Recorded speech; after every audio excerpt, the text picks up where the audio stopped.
मैं वैद्य संदीप किशन राजपूत आज आपके सामने रुग्ण के प्रकार कितने हैं ये टॉपिक पे आया हूँ। तो हमने आयुर्वेद ग्रंथ में व्याधियों के प्रकार चरक मीमांसा 6वें अध्याय में व्याधियों के प्रकार कितने हैं उसके बारे में पूरा का पूरा विश्लेषण किया है। लेकिन रुग्ण के प्रकार कितने हैं उसके लिए भाव प्रकाश 40/5 and 6 ये अध्याय में ये श्लोक में उन्होंने रुग्ण के प्रकार बताए हैं। वैसे तो राजक्षमा में भी बताया है, उन्होंने प्रमेय में भी बताया है कि रुग्ण के प्रकार कितने हैं। तो रुग्ण के प्रकार 4 ही है, कौन सा भी व्याधि आने दो, रुग्ण के प्रकार 4 ही है। तो व्याधि कितने हैं तो अपरिसंख्य व्याधि है, लेकिन रुग्ण के प्रकार ये 4 ही फैक्टर में आते हैं। इन 4 फैक्टर से हमें उनकी ट्रीटमेंट करनी है। हर फैक्टर में हमें क्या देखना है, हर फैक्टर में हमें कौन कौन सी ट्रीटमेंट देनी है, उस हिसाब से हमें लाइन ऑफ ट्रीटमेंट हमें प्लान करनी है।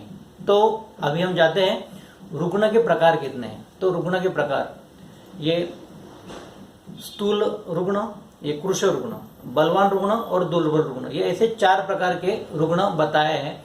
तो स्थूल रोगी और कृश रोगी ये चरक सूत्रस्थान 21वें अध्याय में संतर्पण, अपतर्पण, ग्रहण और अपतर्पण में उन्होंने बताया है। तो वहां पे उन्होंने जो बताया है ये संतर्पण अपतर्पण मतलब जो भी रुग्ण और जो भी व्याधि ये संतर्पण और अपतर्पण में जाएगा उसमें ये 2 स्रोतस कल्पित रहते हैं, रसव स्रोतस और मेधव स्रोतस। अगर हम भाव प्रकाश के 40वें अध्याय में जाएंगे, कार्श अध्याय है वो, उसमें ये स्थूल रोगी और कृश रोगी का उन्होंने बाइफर्केशन बोला है कि अगर बीज में मेद धातु की वृद्धि ज्यादा रहेगी तो वो स्थूल रहेगा और मेद धातु की वृद्धि कम रहेगी, मतलब मेद धातु अगर कम रहेगा तो वो कृश में आएगा। तो ऐसे उन्होंने वहां पे बताया है। अभी नेक्स्ट फैक्टर में जाते हैं बलवान और दुर्बल। तो बलवान और दुर्बल में उन्होंने ऐसा बोला है कि अगर बीज अवस्था में अगर शुक्र की वहां पे कंटेंट ज्यादा रहेगा तो वो बलवान रहेगा, अगर शुक्र कम रहेगा तो दुर्बल रहेगा। तो इन फैक्टरली अगर हम देखा जाए तो ये 4 प्रकार के उसके टाइप है और वो मेद और शुक्र के हिसाब से उन्होंने बताया है। अभी हम जाएंगे कि उनके 4 टाइप जो मैंने बताया उनको अगर परमिटेशन कॉम्बिनेशन अगर हम करेंगे तो हमें कुछ इस तरीके से हमें उसके प्रकार मिलेंगे। स्थूल बलवान, स्थूल दुर्बल, कृश बलवान और कृश दुर्बल। तो ये चार टाइप है और यहाँ पे मैंने रोमन में 1 2 3 लिखा है। तो उस हिसाब से हमें उसकी ट्रीटमेंट देखनी है। तो ट्रीटमेंट क्या है, तो ट्रीटमेंट सिंपल है। ट्रीटमेंट में स्थूल बलवान, अगर स्थूल बलवान है तो उसका ताकत भी अच्छा है, उसमें होने वाले व्याधि की ग्रेडेशन भी कम है।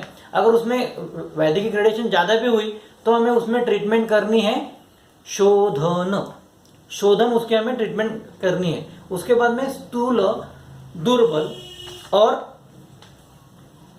कृश बलवान, इस अवस्था में जो हमने सेकंड में ये देखा था तो वहां पे हमें करना क्या है, वहां पे हमें पाचन करना है। स्थूल दुर्बल और कृश बलवान में हमें पाचन करना है। तो पाचन मतलब क्या, पाचन मतलब कुछ नहीं, उस व्याधियों में आए हुए जितने भी कल्प n नंबर ऑफ कल्प है, दे आर पाचक, दे आर पाचन।